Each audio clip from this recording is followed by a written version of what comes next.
وہ ذات ہے جس نے بلند کر رکھا ہے آسمانوں کو بغیر ستونوں کے، جن کو تم اپنی آنکھوں سے دیکھتے ہو۔ پھر قائم ہوا وہ عرش پر، اور کام میں لگا دیا اس نے سورج کو اور چاند کو، ہر ایک چل رہا ہے اپنے وقت مقرر پر۔ انتظام کرتا ہے وہ اللہ تبارک و تعالی سارے معاملے کا، تفصیل سے بیان کرتا ہے وہ احکام کو، تاکہ تم اپنے رب کی ملاقات پر یقین رکھو۔ سورہ الرعد کی آیت نمبر 2 آپ حضرات کے سامنے پڑھی اور ترجمہ کیا ہے۔ اس صورت میں اور اس کے بعد آنے والی صورت میں بھی اللہ تبارک و تعالی نے اپنا تعارف کروایا ہے، اور رب کا تعارف ہماری زندگی کا اصل مقصد ہے۔ اللہ کو پہچاننا یہ ہماری زندگی کا حقیقی مقصد ہے۔ ماں کے پیٹ سے ہم باہر آئے تو سب سے پہلے ہمیں اذان اقامت سنوا کر کے رب کا تعارف کروایا۔ بچہ بولنے لگے تو بتلایا گیا کہ اسے کلمہ طیبہ بولنا سکھاؤ، یہ رب کا تعارف ہے۔ اور جب مر کر کے ہم قبر میں پہنچیں گے تو سب سے پہلا سوال یہی ہوگا کہ رب کو جانتا ہے کہ نہیں جانتا، اللہ سے متعارف ہے کہ نہیں ہے۔ تو اس لیے یہ ہماری زندگی کا مقصد ہے۔ قرآن مجید میں جو عام آیت بیان کی جاتی ہے کہ وَمَا خَلَقْتُ الْجِنَّ وَالْإِنسَ إِلَّا لِيَعْبُدُونَ، کہ انسانوں اور جنوں کی پیدائش کا، تخلیق کا مقصد عبادت ہے۔ تو عبادت میں یاد رکھیے سب سے پہلا نمبر رب کی معرفت کا ہے۔ سب سے پہلی اور سب سے بڑی عبادت اللہ کی پہچان ہے۔ اس لیے وَمَا خَلَقْتُ الْجِنَّ وَالْإِنسَ إِلَّا لِيَعْبُدُونَ، لِيَعْبُدُونَ کی تفسیروں میں لِيَعْرِفُونَ سے کی گئی ہے۔ ایسے ہی قرآن مجید میں آتا ہے إِنَّمَا يَخْشَى اللَّهَ مِنْ عِبَادِهِ الْعُلَمَاء، کہ اللہ کی زیادہ خشیت اہل علم رکھتے ہیں۔ تو علماء کی تفسیر علامہ جلال الدین نے العرفاء سے کی ہے۔ عالم ہے ہی وہی جو رب کی معرفت و پہچان رکھتا ہے، جو حروف، الفاظ، بیان، تقریر بہت کچھ جانتا ہے لیکن اللہ کی معرفت سے خالی ہے تو وہ عالم نہیں ہے۔ اس لیے علم اور ہے، معلومات اور۔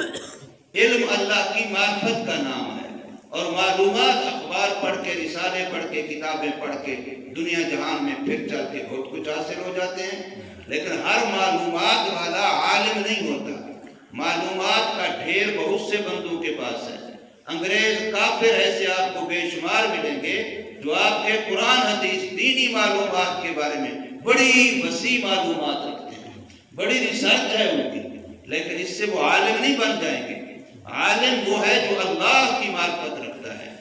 اس لیے قرآن مجید کے اندر بہت زیادہ اللہ پاک نے اپنا تعارف کروایا۔ 29واں پارہ سورہ ملک شروع ہوتی ہے تو اللہ تبارک و تعالیٰ فرماتے ہیں کہ تبارک الذی بیدہ الملک وہو علی کل شیء قدیر الذی خلق الموت والحیات۔ اب اللہ وہ ذات ہے جس نے پیدا کیا ہے موت کو اور زندگی کو۔ تو یہ اللہ کی معرفت ہے۔ اللہ فرماتے ہیں تمہاری شکلوں کا مختلف ہونا میری پہچان کرواتا ہے، تمہاری زبانوں کا مختلف ہونا میری پہچان کرواتا ہے، تمہارے مزاجوں کا مختلف ہونا میری پہچان کرواتا ہے۔ ماں ایک، باپ ایک ماں کا دودھ پیا، ایک علاقے، ایک گھر کے رہنے والے، بہن بھائی ہے، لیکن مزاج سب کا برابر نہیں ہے، مزاج اپنے اپنے ہیں۔ اس لیے میں نے اگلے دن عرض کیا تھا کہ درختوں کا ایک ایک پتا، پہاڑوں کا ایک ایک پتھر، سمندروں دریاؤں کا ایک ایک پانی کا قطرہ، اور صحراؤں کے ریتوں کا ایک ایک ذرہ، یہ اللہ تبارک و تعالی کی معرفت اور پہچان کروا رہا ہے۔ صوفیاء نے یہ بات لکھی کہ اللہ کی معرفت کے دلائل دو قسم کے ہیں۔ ایک کو کہتے ہیں وہ سیر آفاقی، اور دوسری کو وہ کہتے ہیں سیر انفسی۔ سیر آفاقی یہ ہوتی ہے کہ دنیا جہان میں چلو پھرو تو ایک ایک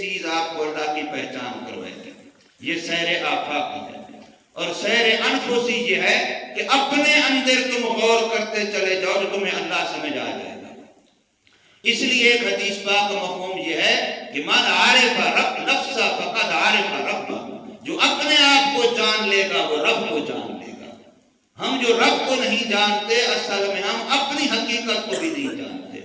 من عارف نفسہ فقد عارف رب، جو اپنی ذات کو اپنی حقیقت کو جان لے گا تو اس کو رب سمجھ میں آ جائے گا۔ تو یہاں بھی اللہ تبارک و تعالی نے اپنا تعارف کروایا ہے کہ اللہ وہ ذات ہے جس نے اتنا بڑا آسمانوں کا نظام بلند و بالا بنایا اور اس میں کوئی ستون نہیں ہے، لیکن اگلی قید لگائی ایسا ستون ترونہا جس کو تم دیکھو، جو تمہیں نظر آئے۔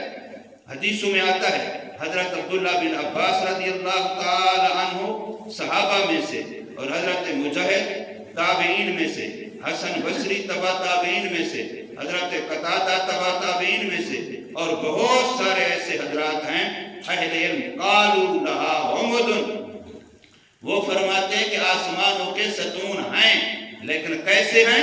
وَلَٰكِن لَا نَرَا، ایسے ہیں نور کے جو تمہیں نظر نہیں آتے۔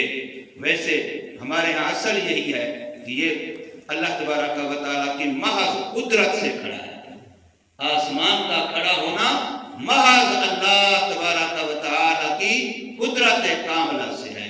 یہ اس کی اللہ کی پہچان کی اتنا بڑا خیمہ جس کی کوئی انتہا نظر نہیں آتی اور کوئی آسرا نہیں، کوئی سہارا نہیں، ایک نہیں 7 آسمان، پھر ایسے ہی زمین کے نیچے کون سے ستون ہیں؟ زمین بھی تو پانی پر ہے، کتنا بڑا زمین کا سسٹم ہے، 7 تہیں ہیں زمین کی، 7 طبق ہیں زمین کے، سارے پانی پر کھڑے ہیں۔ اتنا بڑا پہاڑوں کا نظام، اتنا بڑا دریاؤں سمندروں کا نظام، اتنا بڑا سورج چاند ستاروں کا نظام، یہ سب میرے اللہ کی پہچان کروا رہے ہیں۔ تو فرمایا اللہ الذی رفع السماوات، اللہ وہ ذات ہے جس نے اونچا کیا آسمانوں کو، بغیر عامد، بغیر ستونوں کے، ترونہا جن آسمانوں کو اور ستونوں کو تم دیکھتے ہو کہ وہ کوئی نظر آنے والے، آنکھوں سے نظر آنے والی چیز نہیں ہے۔ ثم استوى علی العرش، پھر اللہ پاک مستوی ہوا، قائم ہوا عرش پر، اپنے تخت پر۔ اب یہ آیت متشابہات میں سے ہے اور قرآن مجید کے اندر 7 جگہوں پر یہ لفظ آیا ہے۔ ثم استوى علی العرش، یہ قرآن مجید میں 7 مقامات پر آیا ہے۔ تو اس کی تفسیر جو اس کی حقیقت ہے وہ ہم اللہ کے حوالے کرتے ہیں۔ کما یلیق بشان ہے کہ اللہ کی شان کے جیسے لائق ہے، اللہ عرش پر مستوی ہے، ورنہ نہ اللہ کا وجود ہے، نہ جسم ہے، نہ اللہ کی جگہ لیتا گھیرتا ہے جیسے ہم کہیں بیٹھتے تو جگہ مصروف ہوتی ہے۔ اب اللہ ہر جگہ پر ہے، ہر وقت ہے، نہ آگے کے لیے نہ پیچھے کے لیے، نہ دائیں نہ بائیں نہ اوپر نیچے، وہ ہر طرح برابر ہے، ہر جگہ برابر ہے۔ اس کا وجود وہ ہے جو ہماری بظاہر جو عقل اللہ نے جتنی ہمیں دی ہے اس کی کنہ اور حقیقت ہماری عقل میں نہیں آ سکتی۔ ہاں جتنا ہمیں بتلایا گیا رب کا تعارف اتنے تک ہم کفایت کرتے ہیں۔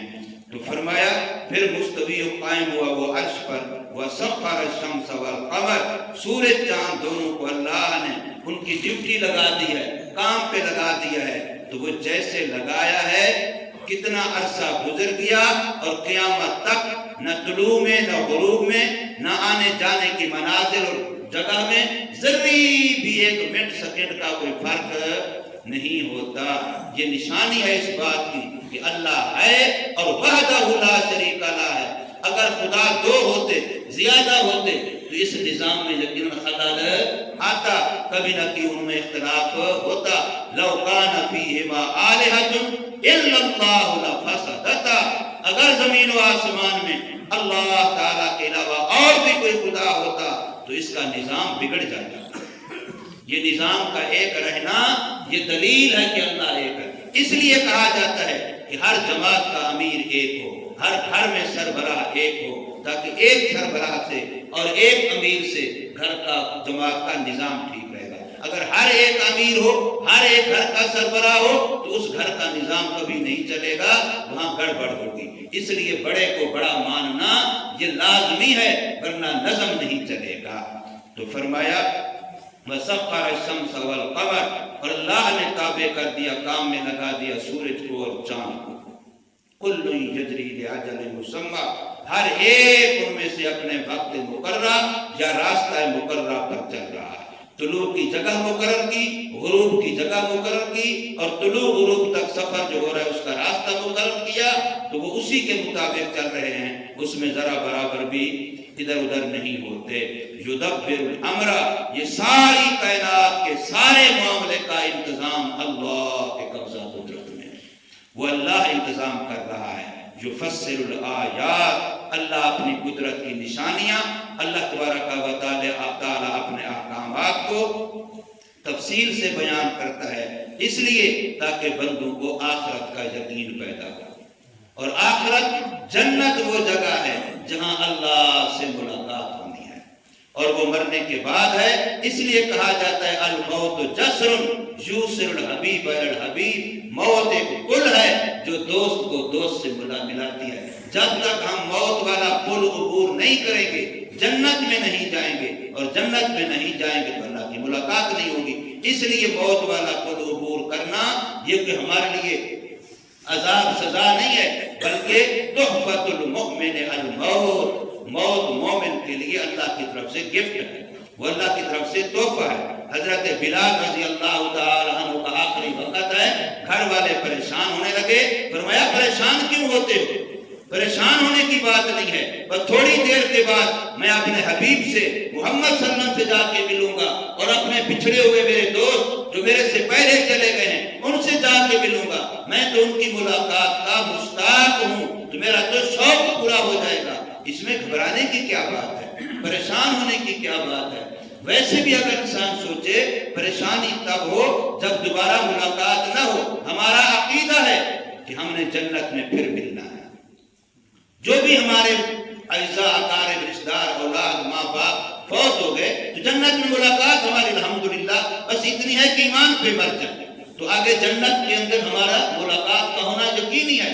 جیسے کسی کو ہم باہر ملک بھیجتے ہیں تو کتنی خوشی سے اس کو روانہ کرتے ہیں، کتنی خوشی سے اس کے لیے ایئرپورٹ تک ہم گٹے کے ساتھ جاتے ہیں، اس کو بڑی خوشی خوشی روانہ کرتے ہیں، ماشاءاللہ دعوتیں کھلاتے ہیں کہ ہمارا بچہ باہر جا رہا ہے۔ اب بے شک وہ 10 سال کے بعد ہے، لیکن ہمیں یقین یہ ہوتا ہے کہ ملاقات ہوگی، دوبارہ آئے گی۔ اگرچہ موت بھی کھڑی ہے، مر بھی سکتا ہے، لیکن پھر بھی ہم چونکہ اسی امید سے ہوتے ہیں تو غم نہیں ہوتا، خوشی ہوتی ہے۔ تو پھر آخرت میں جب جا رہا ہے بندہ، آگے ملاقات یقینی ہے، وہاں صرف امکان نہیں ہے، تو پھر اس میں غم کی کیا بات ہے؟ تو اس لیے فرمایا لعلکم بلقاء ربکم توقنون، یہ سارا نظام اس لیے ہے تاکہ تم آخرت کی تیاری کر کے اپنے رب کی ملاقات کا یقین پیدا کرو۔ اللہ تبارک و تعالی ہمیں سمجھ نصیب فرمائے، عمل کی توفیق دے۔